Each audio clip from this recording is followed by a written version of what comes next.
اعوذ باللہ من الشیطان الرجیم بسم اللہ الرحمن الرحیم۔ عزیز بچوں السلام علیکم، میں ہوں آپ کا استاد بلال احمد، BMS ہری پورہ ایجوکیشن زون لنگیٹ۔ بچوں چونکہ ہم اردو پڑھ رہے ہیں 6ٹھی جماعت کے لیے،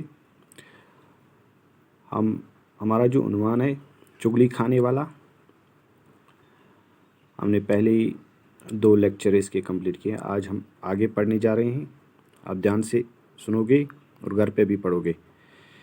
جب چغل خور نے یہ جان لیا کہ کسان اس کی باتوں میں آ گیا تو وہاں سے اٹھ کر کسان کے سالوں کے پاس پہنچ گیا۔ وہ ایک دوسرے گاؤں میں رہتے تھے۔ چغل خور نے انہیں بتایا کہ تم یہاں مزے کر رہے ہو اور تمہارا بہنوئی تمہاری بہن کو روزانہ بڑی بے دردی سے مارتا ہے۔ انہوں نے حیران ہو کر کہا کہ ہماری بہن نے تو کبھی نہیں بتایا۔ چغل خور نے کہا وہ بیچاری شرم کے مارے تمہیں کچھ نہیں بتاتی۔ انہوں نے کہا ہم تمہاری بات پر کیسے یقین کر لیں؟ چغل خور فوراً بول پڑا کہ اگر تم اپنی آنکھوں سے دیکھنا چاہو تو کل دوپہر کو کھیتوں میں آ کر دیکھ لینا۔ وہ یہ بات سن کر لال ببوکا ہو گئے۔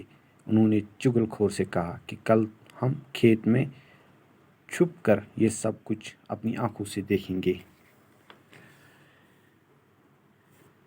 چغل خور کو یہ عادت تھی چغل کھانے کی۔ پہلے اس نے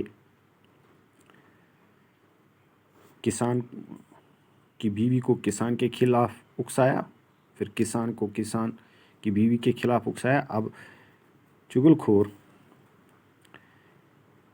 کسان کی بیوی کے بھائیوں کے پاس گئی، یعنی کسان کے سالوں کے پاس گئی ان کے گاؤں میں۔ چغل خور نے ان سے کہا کہ آپ کی جو بہنوئی ہے انہوں نے آپ کی بہن کو بہت مارا۔